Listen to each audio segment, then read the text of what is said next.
Dear students, welcome to gits measures. आज की इस वीडियो में लेके आया हूँ एचपीएससी पीजीटी का जो एग्जाम हुआ है उसकी एनालिसिस और यहाँ पे जो सब्जेक्टिव एग्जाम हुआ है कौन से टॉपिक में से क्वेश्चंस आए हैं, क्वेश्चंस का लेवल क्या है, क्या सारी की सारी एनालिसिस है क्वेश्चंस की, वो सारी की सारी इस वीडियो में मैं आपको बताऊंगा। तो गाइस, सबसे पहले आपको बता दूं कि कुछ पॉजिटिव पॉइंट्स यहाँ पे है, क्योंकि लास्ट टाइम जब एचपीएससी ने ये एग्जाम कंडक्ट करवाया था पीजीटी वाला, जो सब्जेक्टिव पेपर था उसमें यही नहीं पता लग रहा था कि वो क्वेश्चन क्या पूछना चाह रहे हैं। मतलब उन्होंने या तो पूरा का पूरा सब्जेक्ट ही पूछ लिया एक में, या फिर इस तरीके की डेफिनेशंस थी कि डेफिनेशन देख के ही बच्चा पूछ रहा है, या फिर बोल रहा था कि भैया कहना क्या चाहते हो, पूछना क्या चाहते हो। तो वो वाली बात थी, समझ ही नहीं आ रहा था, मतलब पेपर को देखते ही डर लग रहा था।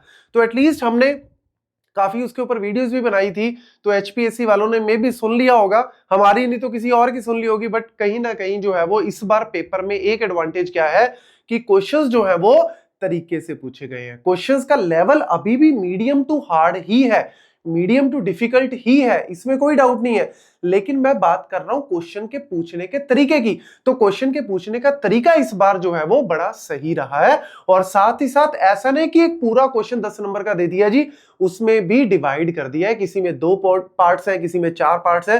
तो वो भी कहीं ना कहीं एक एडवांटेज रहता है स्टूडेंट के पास कि अगर सारा नहीं आता तो एटलीस्ट एक पार्ट कराए, या हाफ का कुछ हाफ पोर्शन कराए, तो कुछ मार्क्स तो वहां पे एटलीस्ट वो एक्सपेक्ट कर सकता है। तो एक पॉजिटिव कहीं ना कहीं यहाँ पे फीडबैक मैं जरूर दूंगा कि एचपीएससी ने इस बार तरीके से पूछा। अगर मैं बात करूं यहाँ पे नंबर ऑफ क्वेश्चंस की, तो आपको पता है 15 क्वेश्चंस है। कंप्यूटर ऑर्गेनाइजेशन में एक, सॉफ्टवेयर इंजीनियरिंग में, ऑपरेटिंग सिस्टम में, डीबीएमएस में, टीओसी में एक, इमर्जिंग ट्रेंड में भी इस बार पूछा है जी, कंपाइलर डिजाइनिंग में एक, डिजिटल लॉजिक में एक, कंप्यूटर नेटवर्क में 3 और पाइथन में 4। तो यहाँ पे एक एडवांटेज क्या है, बढ़िया से इन्होंने डिस्ट्रीब्यूट किया है, सारे टॉपिक्स को कवर करने की कोशिश की है। हाँ, इस बार इन्होंने डीएसए को कवर नहीं किया, क्योंकि लास्ट टाइम डीएसए में अच्छे खासे क्वेश्चन थे।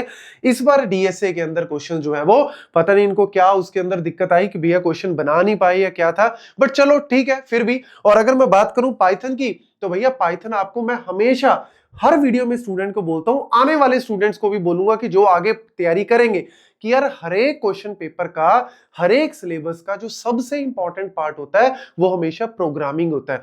कोई भी आपके सिलेबस में जो भी प्रोग्रामिंग लैंग्वेज होगी ना, वो सबसे इंपॉर्टेंट होगी, उसमें से तो हर बार आएगा ही आएगा। लास्ट टाइम भी अच्छे क्वेश्चन थे, और इस बार भी इन्होंने 4 क्वेश्चन जो है वो पाइथन में से पूछे, लेकिन अच्छे लेवल के क्वेश्चन पूछे। नेटवर्क में से भी इस बार 3 क्वेश्चन जो है वो अच्छे लेवल के पूछे। तो यहाँ पे मैं थोड़ा सा आपको बता भी देता हूं जी।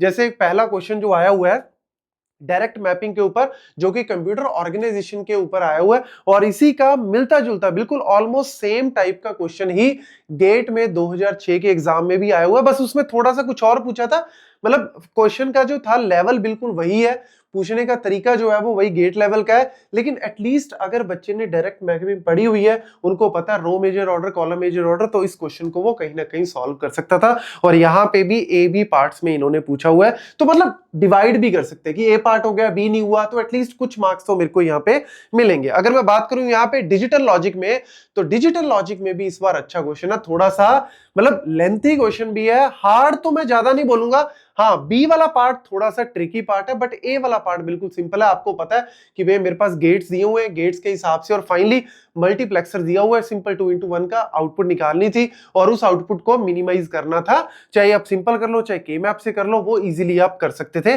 बी पार्ट में उसी को चेक करना था कि क्या वो यूनिवर्सल गेट बन सकता है, तो नॉट गेट और एंड गेट या फिर और गेट को बना के देखना था। वो थोड़ा सा ट्रिकी पार्ट है, बट ये वाला पार्ट बिल्कुल इजी था, तो स्टूडेंट इसको डेफिनेटली कर सकते हैं। ये भी कर सकते थे, बस थोड़ा सा अगर प्रैक्टिस की हुई है तो डेफिनेटली आप ये वाला पोर्शन भी कर सकते थे। तो मैं इस क्वेश्चन को भी अच्छा ही बोलूंगा। देन नेक्स्ट क्वेश्चन पाइथन में से बढ़िया इन्होंने जो है वो पिकलिंग के ऊपर क्वेश्चन जो है वो पूछा हुआ है, जो कि एक्सपेक्टेड था। इस बार मैंने अपने जितने भी कोर्सेज के अंदर वीडियोस दिए हैं उसमें भी मैं हमेशा बोलता था, इवन टोटली जो है वो सेम टाइप का कंटेंट ही, सेम टाइप का क्वेश्चन ही मैंने अपनी क्लासेस में भी करवाया हुआ था। भैया पिकलिंग के क्या होती है, टेक्स्ट फाइल, बाइनरी फाइल, तो फाइल्स के ऊपर इन्होंने सीएसवी सारा क्वेश्चन जो है वो अच्छे लेवल का पूछा हुआ है। बाकी क्वेश्चन पेपर आपको कहीं ना कहीं मिल ही गया होगा, नहीं मिला होगा तो मैं पीडीएफ इसकी जो है वो आपको दे दूंगा, बट एटलीस्ट आप चेक जरूर कर लेना, पेपर का लेवल जो है वो इस बार अच्छा।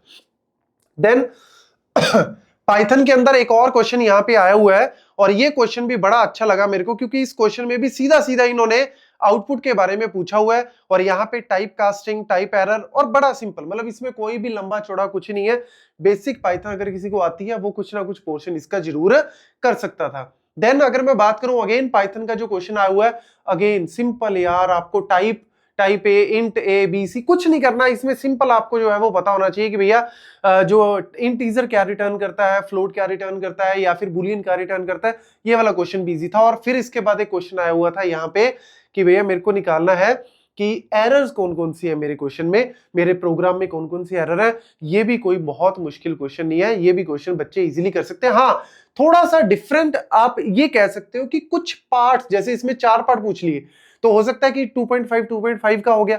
अब नेक्स्ट वाले की अगर मैं बात करूं, जो नेक्स्ट क्वेश्चन आया हुआ है इसमें भी 4 पार्ट है, तो 2.5 का हो सकता है कि आप एक आधा क्वेश्चन आपको नहीं आता होगा, बट एटलीस्ट कुछ पोर्शन तो आप अटेम्प्ट करके आए ही होंगे, क्योंकि पूछने का तरीका इस बार सही था। ये वाला क्वेश्चन मैं अगर बात करूं साइबर सिक्योरिटी में या इमर्जिंग ट्रेंड में जो आया हुआ है, ये काफी एडवांस लेवल का क्वेश्चन है, क्योंकि नॉर्मली हम लोग जो है वो करवाते हैं मालवेयर्स वगैरह, सारे अटैक्स वगैरह सब करवाते हैं, लेकिन यहां पे इन्होंने प्रोसेस इंजेक्शन के ऊपर बड़ा खतरनाक सा क्वेश्चन ये कहीं ना कहीं जरूर दिया हुआ है।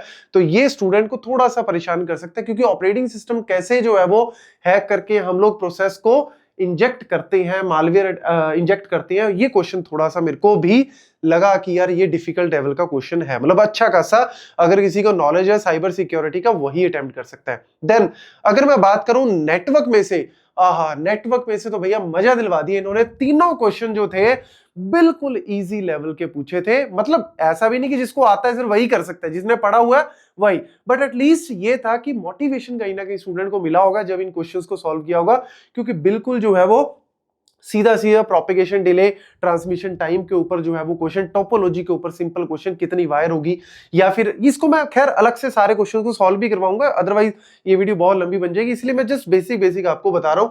यहां पे भी जो है वो अगेन ट्रांसमिशन टाइम का, मतलब message size divide by bandwidth.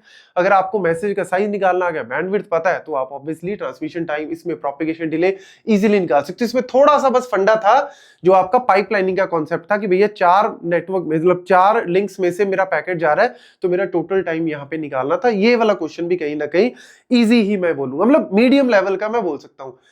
अगर मैं बात करूं डीबीएमएस का क्वेश्चन, तो डीबीएमएस का क्वेश्चन नो डाउट इन्होंने अच्छा ही पूछा। मतलब ऐसा लगा सकते हो कि जैसे कंपनीज लेवल का, मतलब क्योंकि कंपनी में जो हमारे हाई एंड में जो जितने भी ग्रुप बाय फंक्शंस हैं, केस है, उस लेवल के क्वेश्चन जो पूछे जाते हैं, क्योंकि रियल लाइफ एग्जांपल के ऊपर ही ये क्वेश्चन आया हुआ है, तो इस क्वेश्चन को मैं बोलूंगा मतलब थोड़ा मीडियम लेवल का है, लेकिन अच्छा, मतलब बहुत अच्छे से फ्रेम किया हुआ है ये क्वेश्चन।